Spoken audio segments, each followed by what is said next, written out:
This painting gave me a very hard time, so let's get into it. Hi, I'm Lana, and I usually post tutorial videos on my channel. However, this time I just wanted to post a little video with me struggling with this painting. It definitely did test me, and I definitely felt like giving up many times. But I chose to keep redoing it and keep trying until I finally got it right. I am a self-taught artist. I've never went to art school and I've never had an art tutor. I just tend to learn from my mistakes. I did originally start off with just drawing with pencils. I only did a handful of pencil drawings and then I started to do my first acrylic paintings. I did 3 paintings in total, 2 of them I finished pretty much within a week, and then I've started 2, and 1 I still haven't finished, embarrassingly. Another one took me around 3 years to finish. And then I just stopped. So fast forward 6 years, my dog has passed away and I really wanted to remember him, so I decided to do a painting of him. I tried my absolute hardest on that painting, especially, haven't painted in 6 years, and I'm very happy with how it turned out. And then I stopped painting for another 6 months.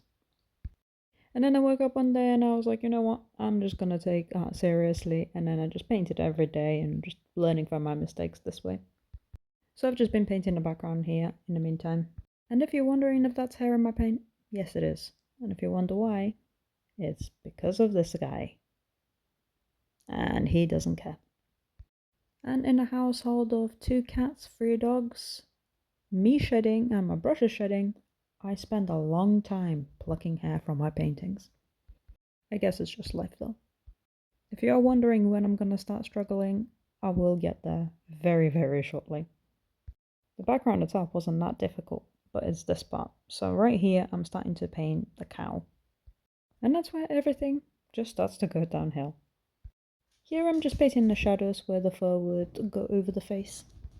And you might think, oh, the eye looks pretty good. I felt the same until I just looked at this final picture and I was like, okay, it doesn't seem right. I decided to just trust the process and just do the fur. Maybe, it just needs a bit of fluff to fix it up. It did not, so then I redone the eye and that's what you see here. And this also didn't look right. So my initial thought was, oh, maybe I just need to add some highlights to the nose. And honestly, that didn't help. I decided to just move on and start doing the fur again, hoping that it might enhance it a little bit more. Your general trust the process. I am sorry it's so zoomed in. I filmed this before I had YouTube, so I didn't plan for it. Anyways, it still doesn't look right, as you can see. He looks rather shocked.